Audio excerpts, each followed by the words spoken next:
Was that unusual in Yeah. It's not very. It's okay. Maybe maybe a foreigner. Because during that time, he stalled, so that's what he put his for. Because he ran fast. We used to play like a softball in America, but here we call it fasti. We used to play the traditional ball. Yes, after school or during the free time.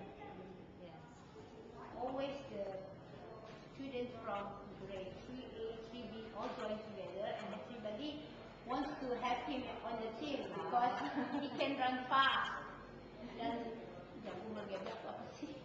He can hit, you know. Well, when you were young, that he was gonna maybe go into politics or be No. a leader No, in some way?